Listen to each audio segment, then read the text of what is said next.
Fighting किसी के आगे से होती है। हम देखते हैं कि वो लड़की चेंग को रोकने की कोशिश नहीं कर रही थी क्योंकि उसे पता था कि वो वहाँ से भाग ही नहीं सकता। अब चेंग नीचे कूदता है और पानी के ऊपर गिर पड़ता है। अब वो इस चीज से शॉक था, लेकिन इसके बाद वो लड़की उसे बताती है कि तुम कितनी भी कोशिश कर लो लेकिन तुम यहाँ से नहीं निकल पाओगी, इसीलिए मैं कहती हूँ कि फालतू अपनी एनर्जी वेस्ट मत करो। और अब इतना कहकर वो चेंग को वापस पत्थर के ऊपर बुला लेती है। इसके बाद वो चेंग को उनमें से एक पत्थर के पास ले जाकर उस पत्थर पर अपनी एनर्जी डालती है और इसके बाद उस पत्थर के अंदर से बहुत सारी एनर्जी निकलती है और एक आदमी में कन्वर्ट हो जाती है। दरअसल वो कोई आदमी नहीं थे बल्कि एक स्पिरिट थी। अब इसके बाद फिर से वो दूसरे पत्थर के पास जाकर उस पर भी एनर्जी डालती है और फिर उसमें से भी एक स्पिरिट बाहर निकल कर आती है। अब चेंग उसके पास जाता है और उस स्पिरिट को टच करने की कोशिश करता है। पहले उसे वो जीते जागते इंसान लग रहे थे, लेकिन जब वो उसे टच करता है तो उसका हाथ आर पार हो रहा था, जिससे वो समझ जाता है कि ये कोई ह्यूमन नहीं बल्कि सिर्फ एनर्जी है, मतलब कि स्पिरिट्स है।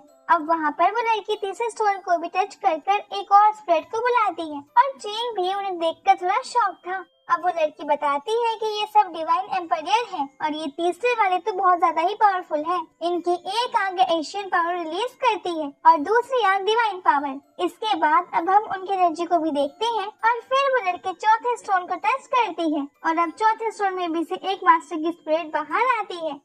ये वही मास्टर हैं जिनकी तलवार अभी चेंग को मिली है और साथ ही चेंग एक क्लेम के एम्पायर भी रह चुके हैं, इसीलिए उसी टेक्निक को एम्पायर टेक्निक भी कहा जाता है। अब चेंग उन्हें देखते ही तो प्रणाम करने लगता है। इसके बाद वो लड़की बताती है कि तुम्हारा कल्टीवेशन बहुत कम है और इसी कारण से बाकी स्पिरिट्स अभी सामने नहीं आ पा रही हैं। साथ ही वो लड़की कहती है कि अभी तुम बहुत वीक हो, इसी कारण से ये स्पिरिट भी उतने ज्यादा पावरफुल नहीं जितनी ही होना चाहिए था। इसी कारण से ये स्पिरिट भी उतने ज्यादा पावरफुल नहीं है जितना इन्हें होना चाहिए था। लेकिन साथ ही वो लड़की भी कहती है कि तुम्हें चिंता करने की जरूरत नहीं है, इतना टैलेंट किसी के पास नहीं होता है, तुम बहुत रेयर हो जो तुम्हें इसके लिए चुना गया है। अब चेंग पूछता है कि आखिर मुझे ही इसके लिए क्यों चुना गया, और वैसे भी अगर मुझसे ज्यादा लेवल वाले को चुना जाता तो वो उससे ज्यादा जल्दी कल्टीवेट कर सकता था। तो इस पर वो कहती है कि तुमने बिल्कुल सही कहा, मगर ये बात तुम अपने दिमाग से निकाल दो क्योंकि सच में तो बहुत सारे लोग इसके लिए चुने जा चुके हैं मगर कोई नहीं इसे पूरा नहीं कर पाया था, तो अब तुम्हें चुना गया है। अब इस बात से चेंग बहुत शॉक होता है। अब वो बताती है कि तुम्हें बहुत ज्यादा हाई ग्रेजुएशन करनी पड़ेगी, इतनी ज्यादा कि तुमने आज तक कभी सोचा भी नहीं होगा। अब चेंग पूछता है कि क्या कोई तरीका है जिससे मैं जल्द से जल्द स्वॉर्ड इमॉर्टल बन पाऊँ। इस पर वो लड़की कहती है कि हाँ बिल्कुल है और बहुत ही नेचुरल सी चीज है।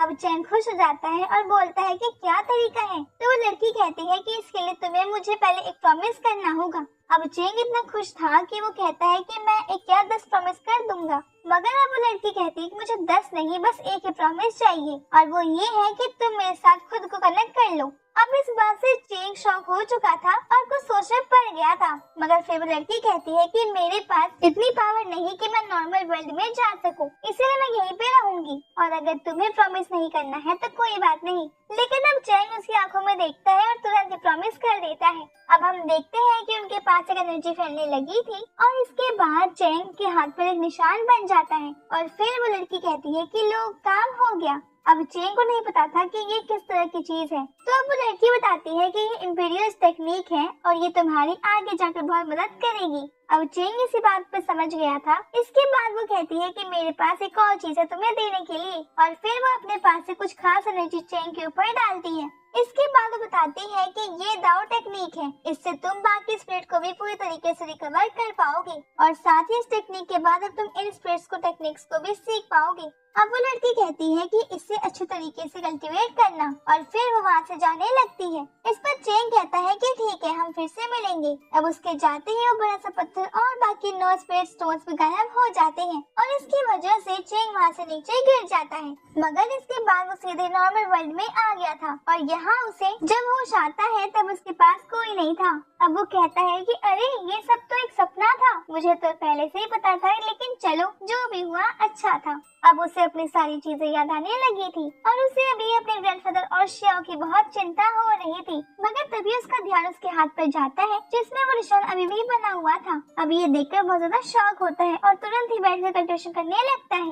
अब वो अपने माइंड के अंदर जाने की कोशिश कर रहा था। इसके बाद वो वहाँ पहुँच भी जाता है। अब इस चीज से साबित हो चुका था कि जो कुछ उसने अभी देखा वो सब सच था और अब इसी चीज से उसे बहुत ज्यादा खुशी हो रही थी और वो भी जोर से चिल्लाता है कि मेरे पास दुनिया की सबसे ज्यादा पावरफुल बॉडी है, मैं तो सच में बहुत लकी हूँ। मगर तभी वो लड़की उसके बिल्कुल एकदम नजदीक आ जाती है। अभी इसके बाद चेन थोड़ी दूर जाकर बैठ जाता है और अपनी कल्टीवेशन स्टार्ट कर देता है। इस चीज ने वो वहाँ की एनर्जी के साथ साथ नॉर्मल वर्ल्ड की एनर्जी को भी ऑब्जर्व कर रहा था। इसके बाद हम देखते हैं कि उसके पेट पर एक निशान बनने लगा था जो कि वहाँ की एनर्जी को इस वर्ल्ड में ला रहा था और यहाँ पर वो सीधे एक लोटस के थ्रू चेंग की बॉडी में एंटर होती जा रही थी। और अब बहुत ही कम टाइम कंडीशन करने के बाद चेंग फाइनली ब्रेक थ्रू कर लेता है और अब वो खुद की पावर को चेक कर रहा था। अब पहले वो अपनी पावर को देखता है और इसके बाद कहता है कि सच में उस लड़की की दी हुई टेक्निक तो बहुत काम की है, मैं सीधे इतनी जल्दी सेकंड लेवल पर पहुँच गया। अब तो मैं उस स्टोन पर भी अपनी पावर चेक करा पाऊंगा और अब ये टेक्निक मेरे पास है तो मुझे जल्द से जल्द अपने लेवल को बढ़ाते जाना चाहिए।